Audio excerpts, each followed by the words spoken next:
So, hello and welcome friends. তাড়াতাড়ি মাখো না, সারাদিন লাগাবে নাকি?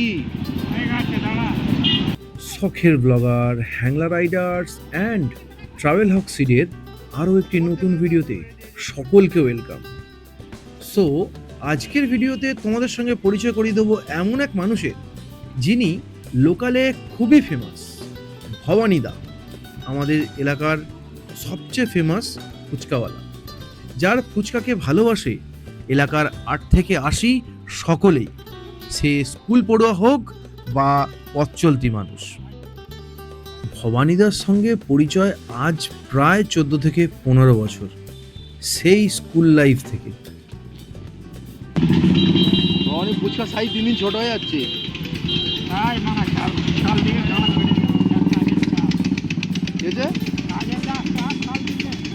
কাল থেকে কাজের চাপ, আর কাল থেকে কি আছে?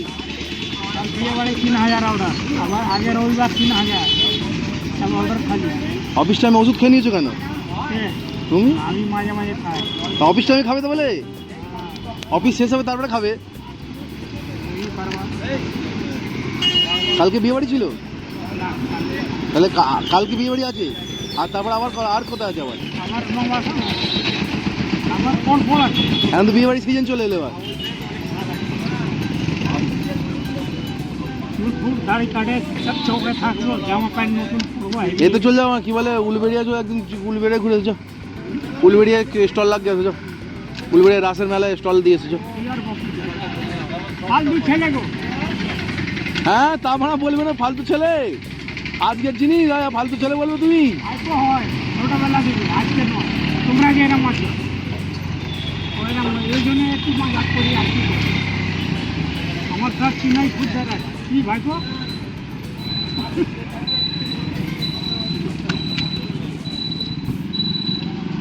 ভবানী পুরনো ফুচকাওয়ালা অনেক।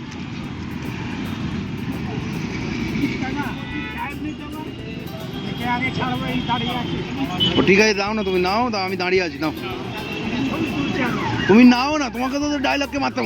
পরিচয়টা সেই সময় থেকে যখন ফুচকা পাওয়া যেত 1 টাকায় 4টি করে, সেই স্কুল সময় থেকে। এবং তখনও ভবানীর কাছে একদিনে 1 টাকার ফুচকা খেয়ে পরের দিন আবার 1 টাকা ধার বাকি রাখতাম।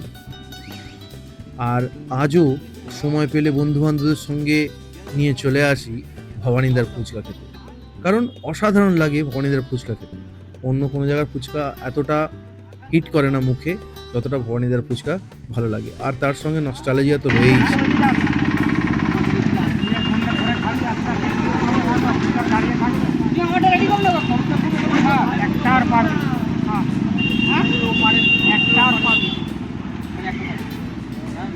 গুনিছিস কতগুলো দিয়েছে? শুনিসনি তো? ও ভবানী গুলি দিয়েছে, ও গুলি দিয়েছে, মারা গুলি দিয়েছে তো ভবানী।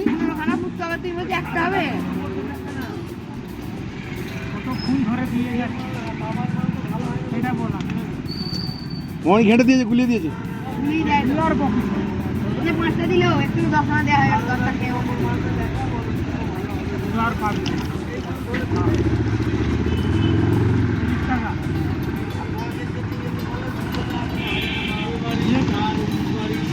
স্কুল থেকে ধার বাকি খাওয়া ভবানীর কাছে। কে?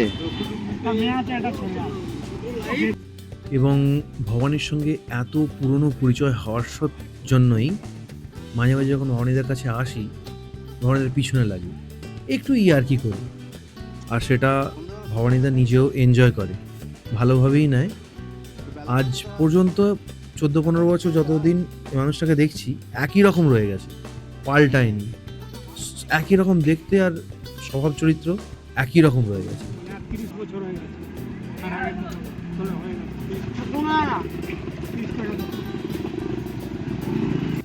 রোদ, ঝড়, বৃষ্টি যাই হোক, সারা বছর ভবানীদাকে এই এক জায়গায় পাওয়া যাবে। আর দেখা হলেই মুখে সেই অকৃত্রিম হাসি, যার মধ্যে নেই কোনো চালাকি, আছে শুধুমাত্র সরলতা, সহজতা আর ভালোবাসা। শুধু জল দেবে, টক জল দেবে না, কিছু শুধু জল খাওয়াবে? না না, চিনে ফিনে এসে গেছে ভাই সব স্কুলের ছেলে, তোকে দেখে ছেড়ে দেবো তিনজনে। বহুত টাইম লাগে। আমাদের চারপাশে মানুষ তো অনেক আছে এবং তাদের গল্পও অনেক আছে, কিন্তু এই সহজ সরল মানুষগুলোর গল্পই আসল গল্প, যাদের মধ্যে নেই কোনো চালাকি, নেই কোনো ফেক হাসি, আছে শুধু সরলতা, সহজতা আর বুক ভর্তি ভালোবাসা, যেটা টানে প্রতিবার ভবানীর কাছে চলে আসা হয়। কুস্তি করে মারা। জাল খাবি? হ্যাঁ ঝাল দাও, ঝাল দাও। পেঁয়াজ দেবে না কিন্তু, জাল যেমন ধনে পাতা দেবো। ঝাল দাও ভালো করে মাখো তো মালটাকে। ভবানীদের কাছে যতবারই আসি ফুচকা খাই, পেট ভরে কিন্তু মন হয়তো ভরে না, আরও চায় যেন আরও একটু খেলে ভালো হয়। আর তার সঙ্গে ভবানীদার এত সুন্দর ব্যবহার। মুন্সিরহাট বা শিবানন্দবাটির দিকে যখনই আসবে ভবানীদার ফুচকা অবশ্যই ট্রাই করো। শিবানন্দবাটি বাস স্ট্যান্ডে ভবানীদা বসে। ভিডিওটা যদি ভালো লেগে থাকে তো লাইক করো, শেয়ার করো, সাবস্ক্রাইব করো আমাদের চ্যানেলটাকে। কমেন্টে অবশ্যই জানিও ভিডিওটা কেমন হয়েছে, আর ভবানীদার ফুচকা অবশ্যই একবার এসে ট্রাই করো। Good bye.